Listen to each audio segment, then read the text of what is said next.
Hermanos, que Dios los bendiga. Quisiera invitarlos a que consideremos un tema que tiene por nombre la batalla por la supremacía moral. La más importante y de hecho la primera de todas las batallas humanas fue la batalla por la supremacía moral. De manera similar, la primera gran derrota humana, la que entregó no solo los bienes, sino el mismo corazón, fue la aceptación por parte del ser humano de una autoridad moral diferente a la palabra de Dios. Vamos a considerar este tema tan importante para cada uno de nosotros.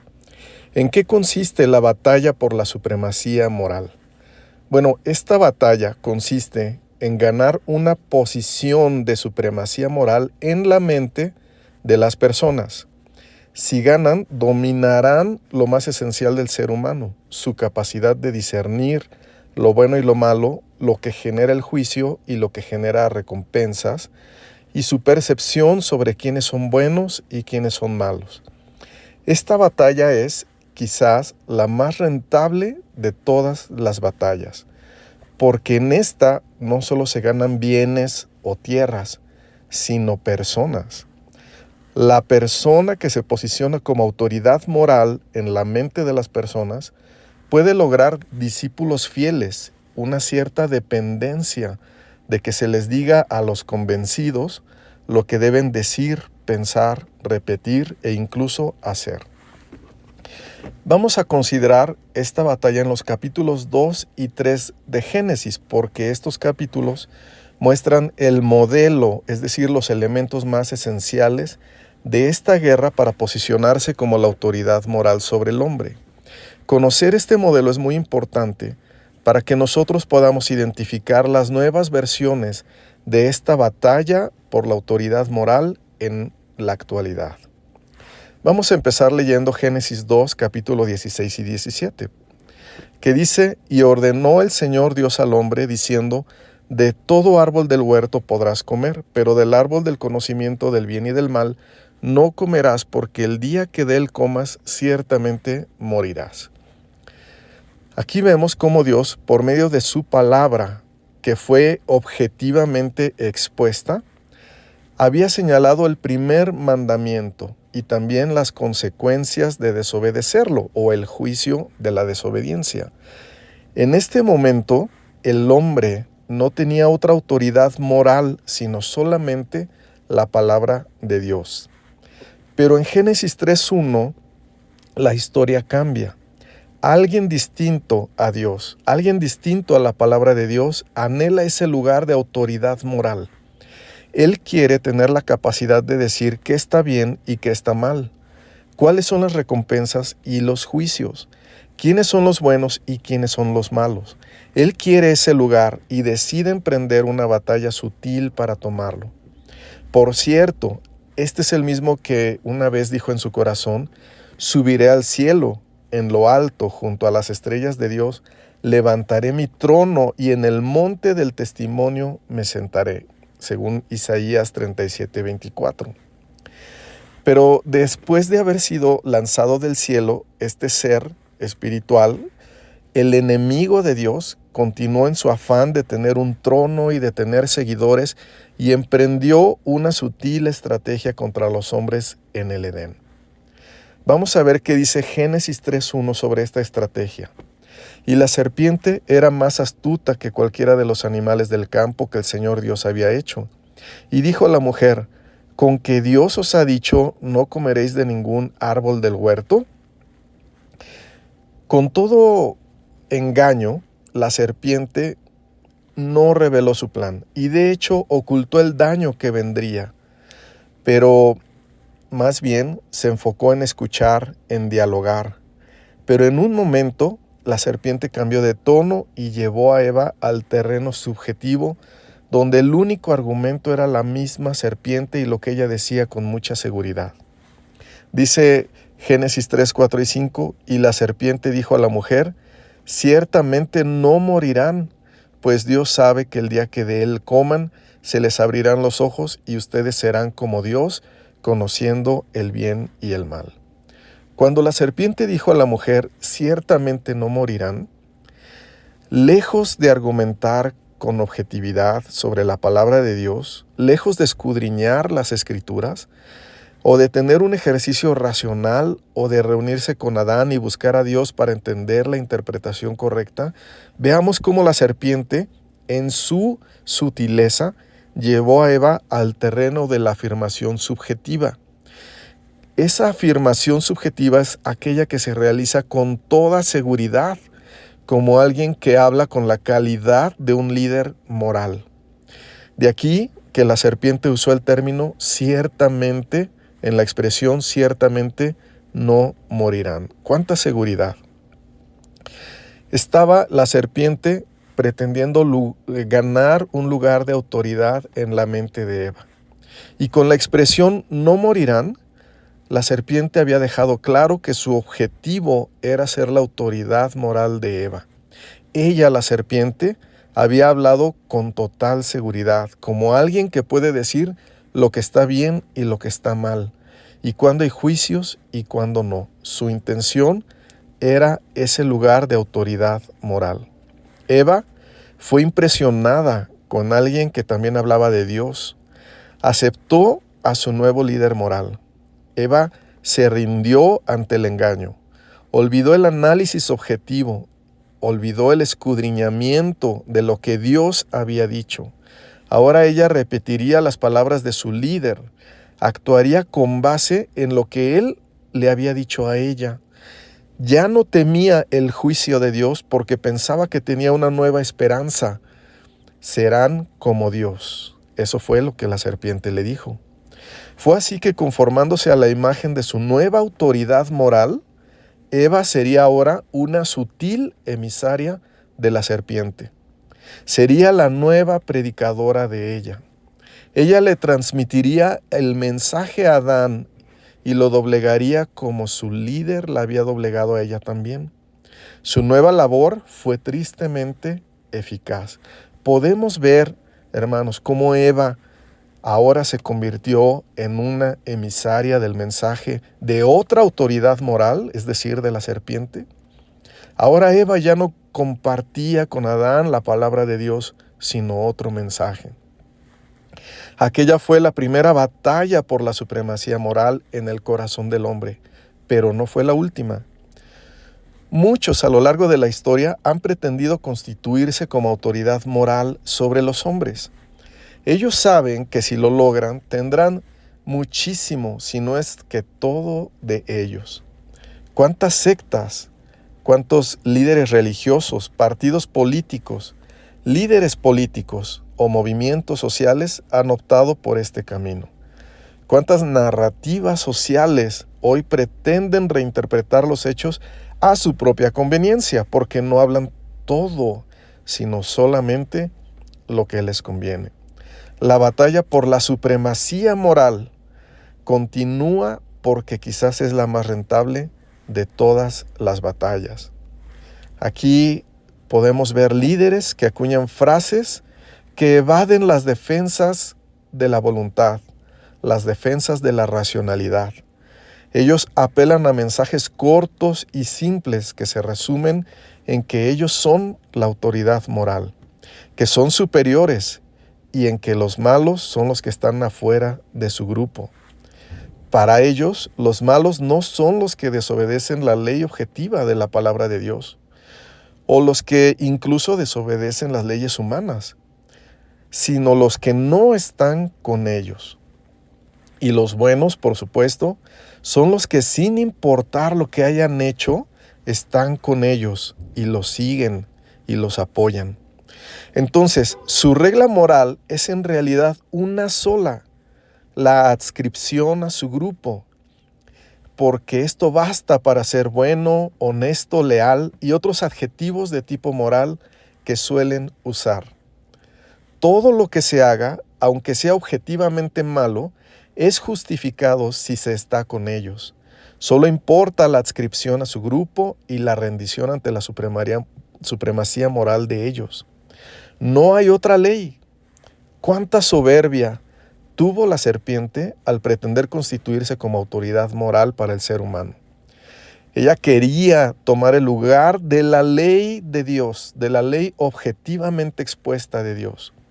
Pero la misma soberbia puede habitar en quienes pretenden hoy constituirse como autoridad moral sobre otros. El cristianismo bíblico no es así. Es diferente, completamente diferente. Incluso el apóstol Pablo reprendió al apóstol Pedro cuando éste se equivocó, según vemos en Gálatas 2:12. Vemos que el fundamento del cristianismo no está basado en un sectarismo que permite todo con tal de que estén en ese grupo. No es así. Más bien, el verdadero cristianismo exalta las Escrituras como la palabra objetiva de Dios. No por ser un apóstol, ni por ser incluso un escritor de uno de los libros de la Biblia, tal persona podía constituirse como autoridad moral. No, sino solo la Escritura, como decían los reformadores.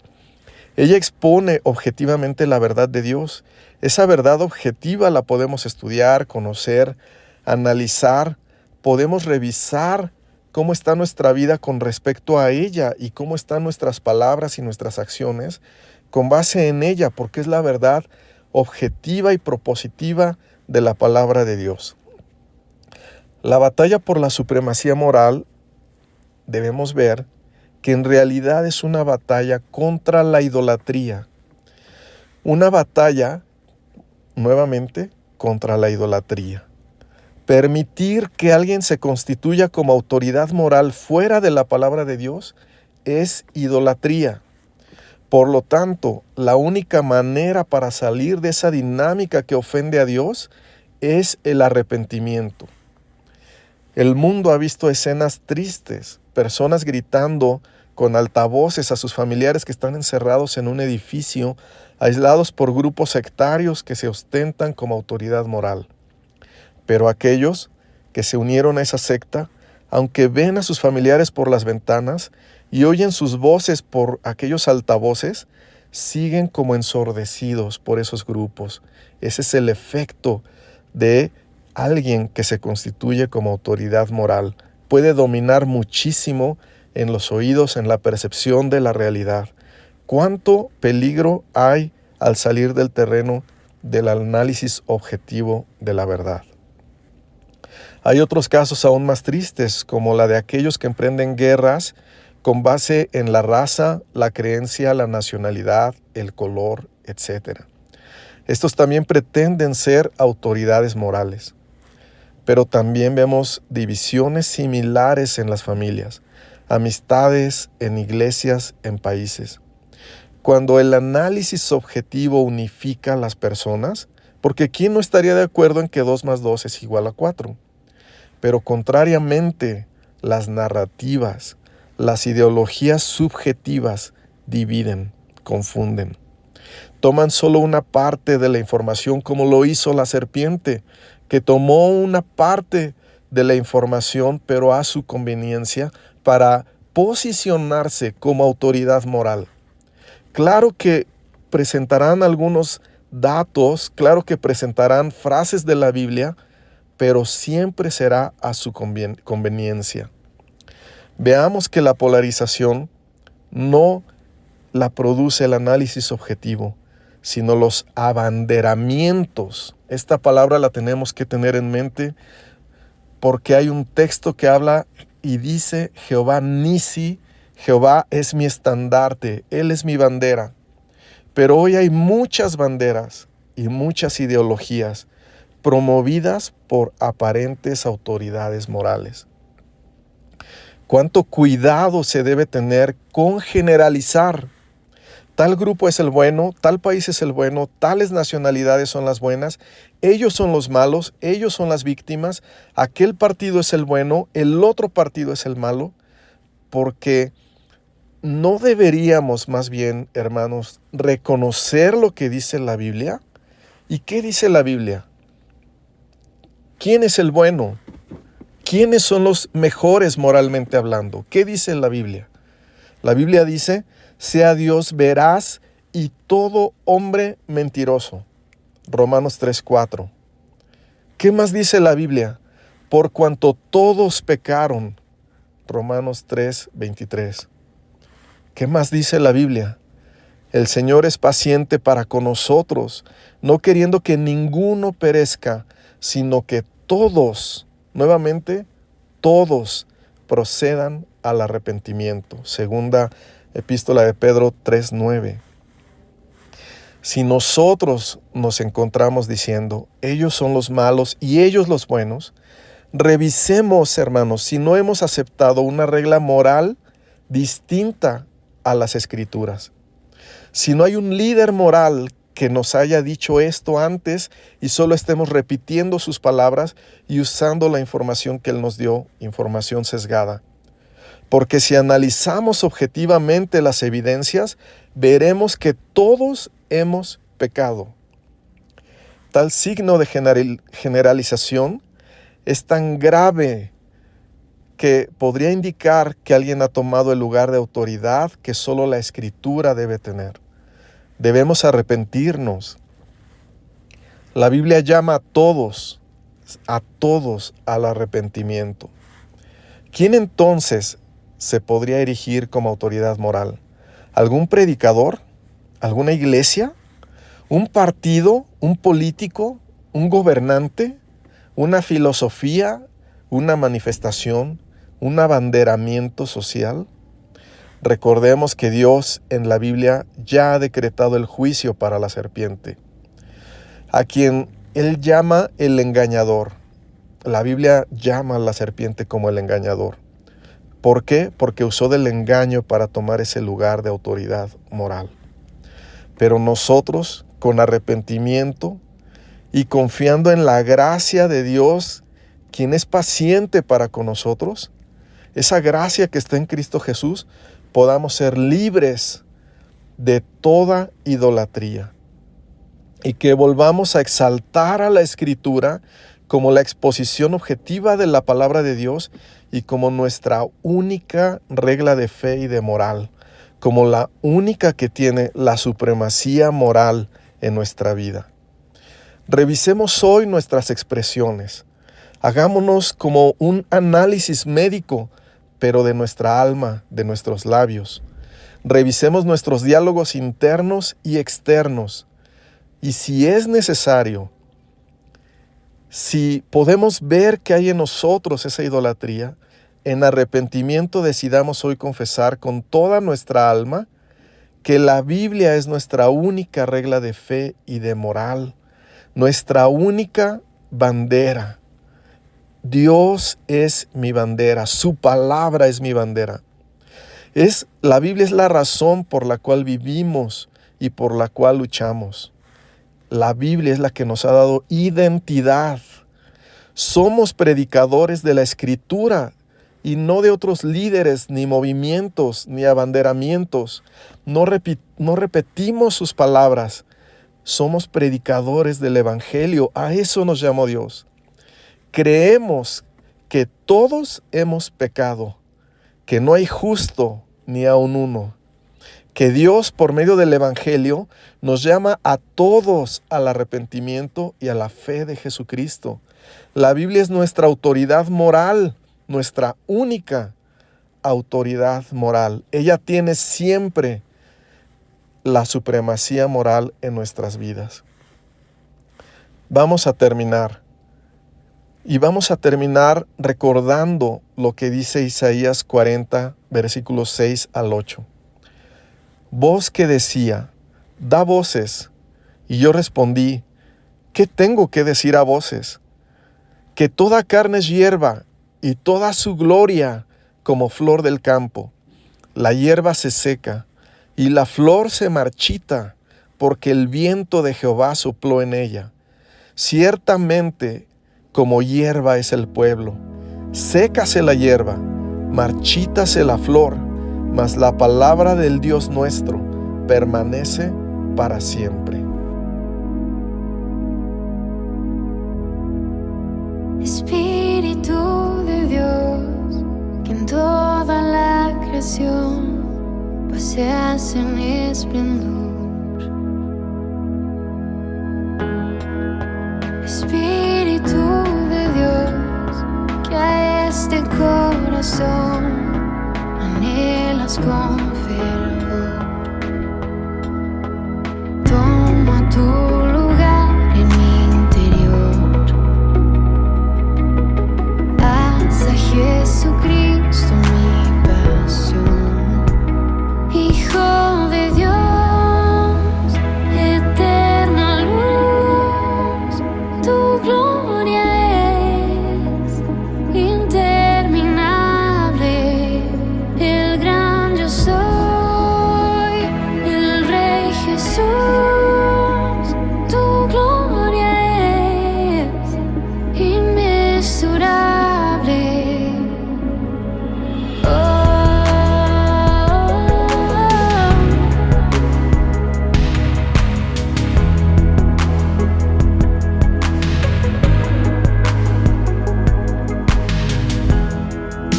Espíritu de Dios, que en la tierra estás, hablando de la cruz. Espíritu de Dios, que en este lugar nos muestras a Jesús. Toma tu lugar en mi interior y haz a Jesucristo mi pasión.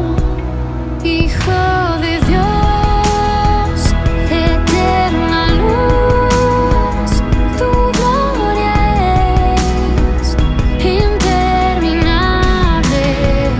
El gran yo soy, el Rey Jesús, tu gloria es inmesurable.